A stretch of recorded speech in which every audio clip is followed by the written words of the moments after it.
Hello दोस्तों, स्वागत है आपका एक बार फिर से ई एकेडमी में। और हम आ गए हैं लेके आपके लिए एक और पाइथन का वीडियो। आज के वीडियो में हम देखने वाले हैं पाइथन के अंदर वेरिएबल क्या होता है, किस तरीके से वर्क करता है, कौन कौन सी डेटा टाइप पाइथन के अंदर अवेलेबल है। तो चलिए, सबसे पहले मैं क्या करता हूँ, मैं मेरे वीएस कोड के अंदर आके यहाँ पे एक न्यू फाइल क्रिएट कर देता हूँ।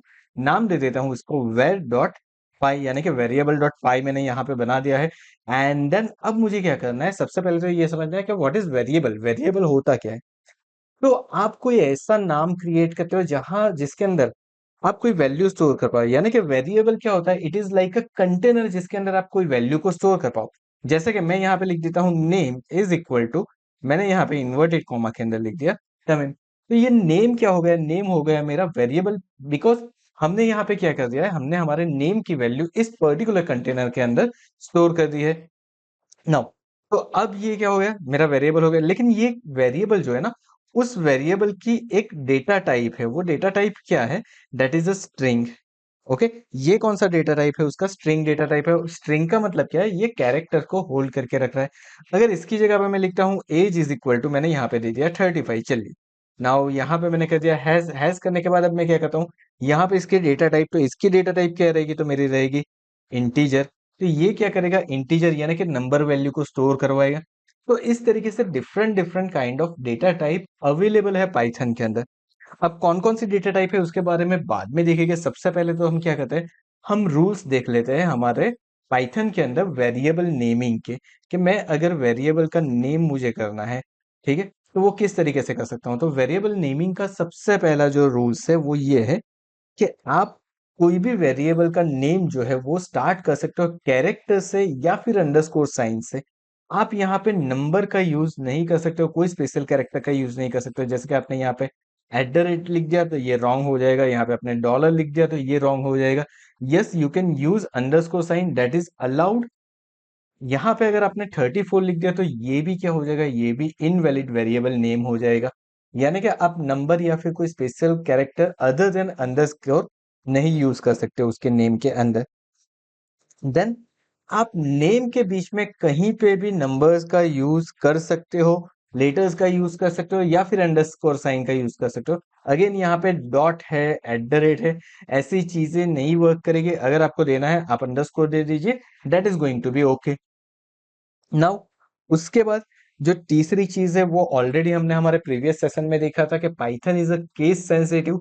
पाइथन जो है वो केस सेंसिटिव लैंग्वेज है, यानी कि अगर मैं यहाँ पे नेम लिख रहा हूँ, अब मुझे अगर कहीं पे इसका यूज करना है तो मुझे कैपिटल एन ही यूज करना पड़ेगा। Then the fourth is you can not use reserve keyword. अब देखिए रिजर्व कीवर्ड क्या होता है, जैसे कि पाइथन के अंदर इफ मेरे पास अवेलेबल है, that is what, that is a keyword. ये रिजर्व कीवर्ड है पाइथन का। या फिर हम कहे कि प्रिंट, प्रिंट भी क्या है, प्रिंट भी पाइथन का रिजर्व कीवर्ड है। तो आप उसको भी यूज नहीं कर सकते हो कहीं पे भी। अगर आपने कुछ इस तरीके से दे दिया कि वेरिएबल का नेम आपने एज की जगह पे, चले मैं यहाँ पे कर देता हूँ print, so this is going to be wrong, ये रॉन्ग है। आप कभी भी वेरिएबल का नेम जो डिफॉल्ट नेम है, डिफॉल्ट कीवर्ड है, वो नहीं दे सकते हो। आई होप ये चीज आपको क्लियर हो गई होगी। सो नाउ अब आ जाते हैं हम हमारे डेटा टाइप के ऊपर, कि पाइथन के अंदर डेटा टाइप कौन कौन सी अवेलेबल है और आप कौन कौन से डेटा टाइप का यूज कर सकते हो। तो देखिए, बेसिकली पाइथन के अंदर जो डेटा टाइप अवेलेबल है, मैं यहाँ पे सिर्फ कमेंट सेक्शन के अंदर आपको लिख के बताने वाला हूँ।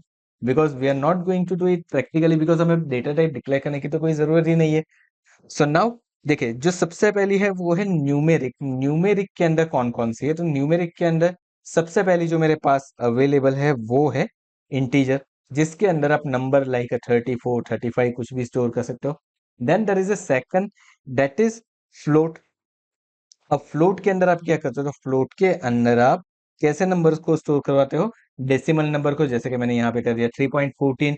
ओके, तो ये मेरा फ्लोट नंबर हो गया। Then there is a third, that is what, that is a complex. अब कॉम्प्लेक्स नंबर क्या होता है, तो एज यू नो कि आप कई बार कुछ इस तरीके से नंबर को यूज करते हो, जैसे कि मैंने यहाँ पे 2 + 3 है, सो this is what, this is a complex number. तो आप कॉम्प्लेक्स नंबर भी यूज कर सकते हो। कॉम्प्लेक्स की ये डेटा टाइप अवेलेबल है, आपको डिक्लेयर करने की कोई जरूरत नहीं है। But if you want to know कि आपकी कौन सी डेटा टाइप है, तो आप कुछ इस तरीके से लिख सकते हो। आप यहाँ पे लिख दीजिए टाइप, और टाइप लिखने के बाद आपने यहाँ पे लिख दिया एज। अब देखिए अगर मैं इस फाइल को रन करता हूँ, सो सी मुझे यहाँ पे क्या हो जाएगा, यहाँ पे देखिए क्लास इंट डिस्प्ले हो रहा है। इट मीन्स इसके मेरे डेटा टाइप कौन से है, इंटीजर डेटा टाइप है। नाउ तो ये तो हो गई मेरी न्यूमेरिक डेटा टाइप। अब न्यूमेरिक के बाद कौन सी डेटा टाइप हमारे पास अवेलेबल है वो हम देखते हैं। सो न्यूमेरिक के बाद जो है वो है टेक्स्ट डेटा टाइप। अब टेक्स्ट में सिर्फ एक ही डेटा टाइप हमारे पास अवेलेबल है, that is what, that is STR, यानी कि string data type. Okay, string का मतलब क्या होता है, आप उसके अंदर कैरेक्टर्स, नंबर्स, किसी भी चीज को स्टोर करोगे, लेकिन इन्वर्टेड कॉमा के अंदर आप वैल्यू को स्टोर करवाओगे। नाउ उसके बाद जो थर्ड डेटा टाइप है मेरे पास, that is what, that is boolean data type. अब बुलियन के बारे में सब लोगों को मालूम होगा, अगर आपको नहीं मालूम है तो बुलियन का मतलब क्या होता है, सिर्फ आपके पास दो वैल्यू होगी, either it is a true और फॉल्स। दो में से कोई भी एक ही वैल्यू आप यूज करने वाले हो, और उसको अगर आप टाइप लिखोगे तो आपको बुल दिखाएगा, यानी कि बुलियन वैल्यू हो जाएगी आपकी। एंड उसकी वैल्यू क्या हो सकती है, उसकी वैल्यू हो सकती है ट्रू और फॉल्स। सो यहाँ पे मैं कर देता हूँ ट्रू और फॉल्स, कुछ इस तरीके से आपकी वैल्यू आएगी। देन उसके बाद जो हमारे पास डेटा टाइप अवेलेबल है, that is a sequence type. अब सीक्वेंस टाइप क्या होता है वो देखते हैं। चलिए, तो मैं यहाँ पे उसको मेंशन कर देता हूँ, सीक्वेंस टाइप डेटा टाइप को। सो सीक्वेंस टाइप के अंदर जो सबसे पहला मेरे पास है वो है लिस्ट। अब लिस्ट के अंदर क्या होगा, सो नॉर्मली लिस्ट के अंदर क्या होगा, आप एक से ज्यादा वैल्यू को स्टोर करके रख सकते हो। जैसे कि मैं यहाँ पे कर देता हूँ कुछ इस तरीके से, एंड मैंने यहाँ पे दे दिया एप्पल, कॉमा करके मैंने दे दिया यहाँ पे ऑरेंज, देन मैंने कुछ दे दिया यहाँ पे like mango. So this is my list. ये क्या हो गया, मेरा लिस्ट क्रिएट हो गया। तो लिस्ट डेटा टाइप किसके अंदर आएगी, सिक्वेंशियल के अंदर आएगी, and this is a list data type. Then उसके बाद लिस्ट के अलावा दूसरी कौन सी डेटा टाइप है मेरे पास, सो सेकंड इज ट्रिपल। अब ट्रिपल के अंदर क्या होगा, सो ट्रिपल के अंदर आप क्या कर सकते हो, उसके अंदर आप कुछ इस तरीके से डेटा को स्टोर करोगे। आप यहाँ पे राउंड ब्रैकेट ले लोगे, यहाँ पे जो भी वैल्यू है वो सेम वैल्यू आप लेने वाले हो यहाँ पे। सो नाउ अब आपको ये लगेगा कि सर यहाँ पे तो दोनों चीजों के अंदर आप मल्टीपल वैल्यू स्टोर करवा रहे हो, तो इसके अंदर डिफरेंट क्या आएगा। तो डिफरेंस ये है, जब आप यूज करते हो लिस्ट का, तो लिस्ट क्या करेगा, लिस्ट आपको ऑर्डर में अरेंज करके देगा, यानी कि वो अल्फाबेटिकली आपको अरेंज करके देगा। आप उसको चेंज कर सकते हैं वैल्यू को, यानी कि अगर आपको कोई पर्टिकुलर वैल्यू उसके अंदर ऐड करवानी है तो आप ऐड करवा सकते हो। एंड आप उसके अंदर डुप्लीकेट वैल्यू भी ऐड कर सकते हो, यानी कि अगर मैं यहाँ पे कर देता हूँ ऑरेंज, वापिस एक बार मैंने कर दिया, so it will allow duplicate value.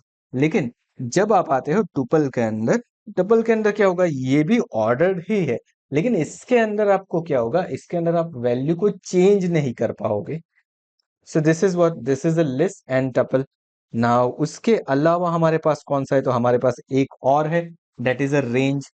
So third one is range मेरे पास अवेलेबल है। रेंज के अंदर किस तरीके से वैल्यू होती है वो हम समझते हैं। तो रेंज के अंदर बहुत सिंपल है, अगर मुझे उसके अंदर वैल्यू को डिस्प्ले करवाना है तो कुछ इस तरीके से आप लिखोगे रेंज, एंड रेंज लिखने के बाद आपने यहाँ पे लिख दिया 5। तो ये क्या करेगा, ये आपको सीक्वेंस में नंबर दे देगा, लाइक 0 to 4, ये आपको नंबर देगा। सो ये आपकी रेंज हो गया। Now this way you can create a sequence. Now अब उसके बाद एक और डेटा टाइप हमारे पास अवेलेबल है, दैट इज मैपिंग। अब मैपिंग के अंदर क्या होता है, तो मैपिंग के अंदर जो सबसे पहला है वो होता है हमारे पास डिस्ट। अब डिस्ट क्या होता है वो समझते हैं, that is known as a dictionary.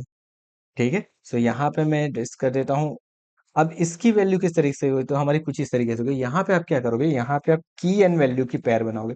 जैसे कि मैंने यहाँ पे नेम लिख दिया, नेम लिखने के बाद उसकी वैल्यू क्या है, उसकी वैल्यू है लाइक अ तमीम। उसके बाद मैंने क्या कर दिया, मैंने इसकी टैग ले ली, यानी कि टेक्नोलॉजी। अब टेक्नोलॉजी की वैल्यू क्या होगी, तो उसकी टेक्नोलॉजी की वैल्यू, चलिए मैं यहाँ पे लिख देता हूँ पाइथन, लाइक मैंने यहाँ पे लिख दिया। तो ये देखिए इसने क्या कर दिया, यहाँ पे मेरे पास एक डिक्शनरी क्रिएट कर दिया। अब अगर मुझे उसको एक्सेस करवाना है तो मैं किस तरीके से करवा सकता हूँ, तो मैं कुछ इस तरीके से लिखूंगा प्रिंट। उसके बाद मेरे वेरिएबल का नाम मान लीजिए कि डिस्क है, लेकिन अभी तो हम मैंने मान लीजिए कि इसको नेम दे दिया है पर्सन। तो मैं यहाँ पे क्या लिखूंगा, मैं लिखूंगा पर्सन, ब्रैकेट के अंदर मुझे क्या प्रिंट करवाना है, मुझे नेम प्रिंट करवाना है, तो मैं यहाँ पे लिख दूंगा नेम। तो ये क्या करेगा, ये मेरी वैल्यू को डिस्प्ले करवा देगा, इसका आउटपुट आ जाएगा मेरे लिए तमीम आ जाएगा। तो इस तरीके से मैं क्या कर सकता हूँ, डिक्शनरी क्रिएट कर सकता हूँ। नाउ अब जो नेक्स्ट डेटा टाइप मेरे पास है वो है सेट टाइप। अब सेट टाइप क्या होता है वो देखते हैं। सो सेट मेरे पास अवेलेबल है सेट के अंदर।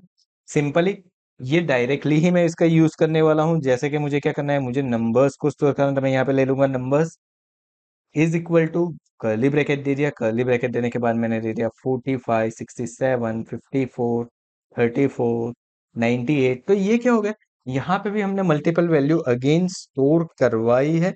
बट ये किस तरीके से करवाई, हमने कर्ली ब्रैकेट के अंदर करवाई है, लेकिन मैंने की एन वैल्यू को सेपरेट नहीं किया। तो डिक्शनरी और सेट के बीच में यही डिक्शनरी, डिक्शनरी में आप की एन वैल्यू को सेपरेट करने वाले हो। So this is a set, and the last one is that is a none type. अब none type क्या होती है, none type का मतलब है उसके अंदर मुझे कोई भी वैल्यू स्टोर नहीं करनी है। अब none type में आप किस तरीके से लिखोगे, तो आप कुछ इस तरीके से लिख दोगे x is equal to none, लिख दिया मैंने। चलिए, तो अब ये क्या करेगा, ये कोई भी वैल्यू मुझे प्रिंट करके नहीं देगा, ये नन प्रिंट करके देगा। बेसिकली अगर अदर लैंग्वेज की बात करो तो वहां पे हम नल वैल्यू करते थे, यहाँ पे उसको कंसिडर किया गया है एज अ नन। तो आगे भी जैसे हमने बताया था कि ये क्या करता है, ये सिंपल जो हमारी इंग्लिश सिंटेक्स है वैसे ही वर्क करता है, तो इसने नल की जगह पे नन दे दिया ताकि आपके लिए वो समझना इजी हो जाए। So this is our data type. अगर मैं यहाँ पे काउंट करके दूं तो हमारे पास integer, float, complex, string, boolean, list, then है हमारे पास टप्पल, रेंज, डिक्शनरी, उसके बाद हमारे पास है सेट, नन। तो इतने हमारे पास डेटा टाइप्स अवेलेबल है जिसका आप यूज कर सकते हो पाइथन के अंदर। आई होप आपको सारी डेटा टाइप के अंदर क्या होता है, किस तरीके से आप वैल्यू को स्टोर करवा पाओगे, वो समझ में आ गया होगा। तो अगर आज का ये वीडियो पसंद आया हो और वीडियो अच्छा लगा हो तो वीडियो को लाइक करना मत भूलिएगा। अगर अब तक आपने हमारे चैनल को सब्सक्राइब नहीं किया है तो चैनल को सब्सक्राइब करके नोटिफिकेशन बेल आइकन के ऊपर क्लिक कर दीजिए ताकि आगे आने वाले वीडियो की आपको नोटिफिकेशन मिलती रहे। Thank you so much once again for watching this video. मिलते हैं हमारे पाइथन डेवलपमेंट के नेक्स्ट ट्यूटोरियल के अंदर, जहां पे हम पाइथन के बारे में कुछ और चीजें सीखेंगे।